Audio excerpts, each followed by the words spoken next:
Bonjour, bienvenue dans cette première critique du mois de novembre, depuis la pause du mois d'octobre.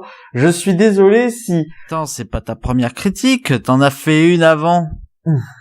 Non, je ne vois pas de quoi tu parles. Si, rappelle-toi, la critique sur le film de Queen, là, que t'avais même repris la chanson. Il n'y a eu aucune critique depuis la reprise. Ok.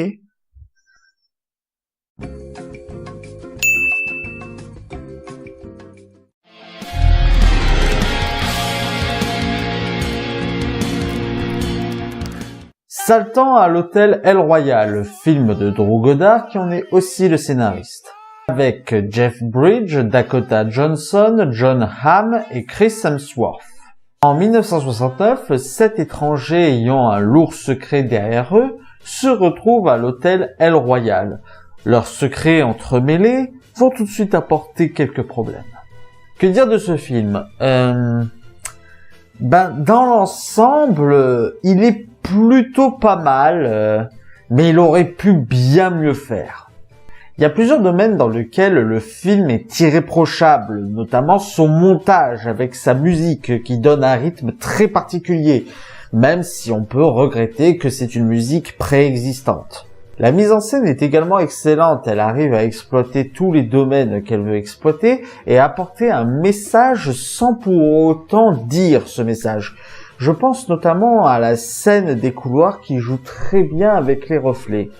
Cette mise en scène et ce montage irréprochable nous donnent un film qui arrive à sublimer la violence, un peu comme un film de Tarantino. Alors je ne dis pas que l'auteur pompe Tarantino, mais je pense que c'est un style qui l'a très fortement inspiré. Après, on aime ou on n'aime pas cette sublimation de la violence, ça reste très bien fait, contrairement à d'autres points. Oui, ce film est très loin d'être parfait et a de nombreux défauts. Par exemple, au niveau de la mise en scène, je disais qu'elle était très bien. Et c'est le cas. Mais elle est beaucoup plus travaillée dans son esthétique que dans sa narration. Je m'explique. Par exemple, l'hôtel El Royal dans lequel se mettent nos personnages est pile sur la frontière entre deux États, la Californie et le Nevada.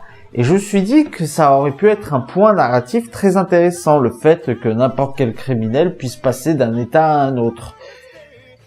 Mais ce n'est jamais utilisé dans l'histoire, juste pour 2-3 blagues.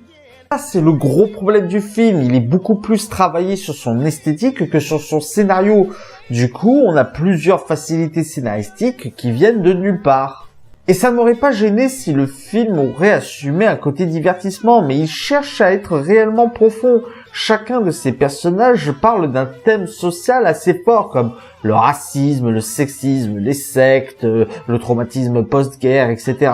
Et le souci, c'est qu'il veut tellement en parler, et il veut tellement développer ces thèmes qui sont nombreux, un par personnage, et qui veut tellement les développer qu'il n'a que 2 heures de film, qu'au final, il n'en développe aucun. Toutes ces thématiques sont au mieux balancées de nulle part. Non. Toutes ces thématiques sont au mieux survolées, au pire balancées de nulle part. Et comme il a voulu rattacher ces thèmes à chacun des personnages du film, les personnages ne sont pas du tout convaincants. Pour moi, le réalisateur s'est beaucoup trop dispersé. Il aurait dû se concentrer sur une seule thématique dans le film. Ça lui aurait beaucoup plus servi. Enfin, ceci dit, ça reste quand même un film très sympathique. Voilà, c'était la critique de Saltant à l'hôtel El Royal. J'espère qu'elle vous aura plu. N'hésitez pas à mettre un pouce vert si c'est le cas et à partager sur les réseaux sociaux. D'ici là, allez au cinéma. Ciao!